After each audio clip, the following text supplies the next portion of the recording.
Hi friends, ಎಲ್ಲರಿಗೂ ನಮಸ್ಕಾರ. ನಾನು Leena. Welcome back to Coorg life. ಇವತ್ತು ನಾನು ಬೆಂಡೆಕಾಯಿ ಮೊಸರು ಗೊಜ್ಜು ಮಾಡ್ತಾ ಇದ್ದೀನಿ.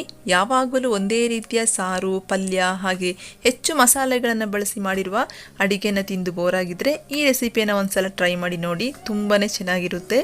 ಅದಕ್ಕೂ ಮುಂಚೆ ಯಾರಾದರೂ ನನ್ನ ಚಾನಲನ್ನು ಫಸ್ಟ್ ಟೈಮ್ ನೋಡೋದಾದರೆ ಈಗಲೇ ಸಬ್ಸ್ಕ್ರೈಬ್ ಮಾಡಿ, ಹಾಗೆ ಸ್ಕಿಪ್ ಮಾಡದೆ ವಿಡಿಯೋವನ್ನು ಕೊನೆಯವರೆಗೆ ನೋಡಿ.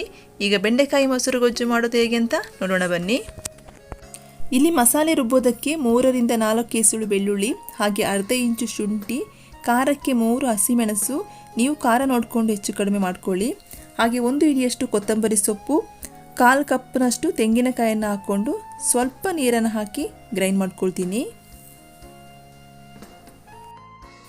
ಇನ್ನೊಂದು ಕಡೆ 8 ರಿಂದ 10 ಬೆಂಡೆಕಾಯನ್ನು ಚೆನ್ನಾಗಿ ವಾಶ್ ಮಾಡಿ ಈ ರೀತಿ ಸಣ್ಣದಾಗಿ ಕಟ್ ಮಾಡಿದ್ದೀನಿ ನೋಡಿ.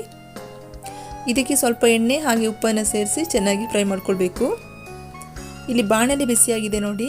ಬಾಣಲೆ ಬಿಸಿಯಾದ ಮೇಲೆ ಇದಕ್ಕೆ 1 ಸ್ಪೂನಷ್ಟು ಎಣ್ಣೆನ ಹಾಕ್ಕೊಳ್ತಾ ಇದ್ದೀನಿ. ಈಗ ಇದಕ್ಕೆ ಕಟ್ ಮಾಡಿರುವಂಥ ಬೆಂಡೆಕಾಯನ್ನು ಹಾಕ್ಕೊಳ್ತಾ ಇದ್ದೀನಿ. ಈಗ ಈ ಬೆಂಡೆಕಾಯಲ್ಲಿರುವ ಲೋಳೆ ಅಂಶ ಎಲ್ಲ ಹೋಗಿ ಚೆನ್ನಾಗಿ ಬೇಯಬೇಕು. ಅಲ್ಲಿಯವರೆಗೆ ಇದನ್ನು ಈ ರೀತಿ ಫ್ರೈ ಮಾಡ್ಕೊಳ್ತೀನಿ. ಮಧ್ಯದಲ್ಲಿ ಇದಕ್ಕೆ ಸ್ವಲ್ಪ ಉಪ್ಪನ್ನು ಸೇರಿಸ್ಕೊಳ್ತಾ ಇದ್ದೀನಿ. ಇದನ್ನು ಸುಮಾರು 5 ರಿಂದ 6 ನಿಮಿಷಗಳ ಕಾಲ ಚೆನ್ನಾಗಿ ಬೇಯುವವರೆಗೆ ನಾನು ಫ್ರೈ ಮಾಡ್ಕೊಳ್ತೀನಿ.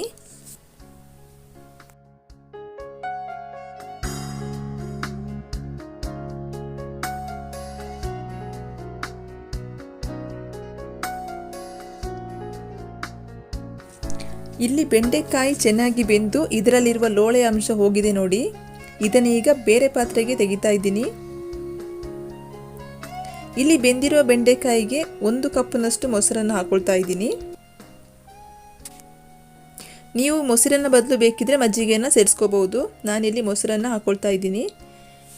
ಈಗ ಇದಕ್ಕೆ ರುಬ್ಬಿರುವ ಮಿಶ್ರಣವನ್ನು ಸ್ವಲ್ಪವಾಗಿ ಹಾಕೊಳ್ತಾ ಇದ್ದೀನಿ ನೋಡಿ. ಇಲ್ಲಿ ಮಿಶ್ರಣ ಗಟ್ಟಿಯಾಗಿದೆ ನೋಡಿ. ಇದಕ್ಕೆ ನಾನು 1/4 ಕಪ್ನಷ್ಟು ಮಸಾಲೆ ರುಬ್ಬಿರೋ ನೀರನ್ನು ಸೇರಿಸ್ಕೊಳ್ತೀನಿ.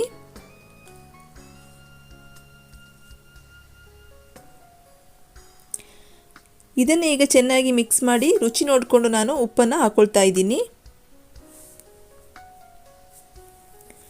ಈ ರೆಸಿಪಿಯನ್ನು ನಾನು ಈಸಿಯಾಗಿ ಹೆಚ್ಚು ಮಸಾಲೆ ಬಳಸದೆ ಮಾಡಿದ್ದೀನಿ. ಮಧ್ಯಾಹ್ನದ ಊಟಕ್ಕೆ ತುಂಬಾ ಚೆನ್ನಾಗಿರುತ್ತೆ. ನೀವು ಒಂದ್ಸಲ ಮಾಡಿಕೊಂಡ್ರೆ ಪದೇ ಮಾಡ್ಕೊಳ್ತೀರಾ. ತುಂಬಾ ಚೆನ್ನಾಗಿರುತ್ತೆ. ಅದ್ಭುತ ರೆಸಿಪಿ ಅಂತಲೇ ಹೇಳ್ಬೋದು. ಈಗ ನೋಡಿ 5 ರಿಂದ 10 ನಿಮಿಷದಲ್ಲಿ ಬೆಂಡೆಕಾಯಿ ಮೊಸರು ಗೊಜ್ಜು ಫಟಾಫಟ್ ಅಂತ ರೆಡಿಯಾಗಿದೆ. ಇದು ನೋಡೋದಕ್ಕೆ ಎಷ್ಟು ಚೆನ್ನಾಗಿದೆಯೋ ರುಚಿನೂ ಅಷ್ಟೇ ಚೆನ್ನಾಗಿರುತ್ತೆ. ಈ ರೆಸಿಪಿ ನಿಮಗೆಲ್ಲ ಇಷ್ಟ ಆಯಿತು ಅಂದ್ಕೊಳ್ತೀನಿ. ಇಷ್ಟ ಆದರೆ ನೀವು ಮನೆಯಲ್ಲಿ ಒಮ್ಮೆ ಟ್ರೈ ಮಾಡಿ ಹೇಗಿತ್ತು ಅಂತ ಕಮೆಂಟ್ ಮಾಡಿ. ಹಾಗೆ ಮತ್ತಷ್ಟು ಈಸಿ ರೆಸಿಪಿಗಾಗಿ Leena Coorg life channel subscribe ಮಾಡೋದನ್ನು ಮರಿಬೇಡಿ. ನಾಳೆ ಮತ್ತೊಂದು ರೆಸಿಪಿಯೊಂದಿಗೆ ಸಿಗ್ತೀನಿ. Thank you for watching. Thank you.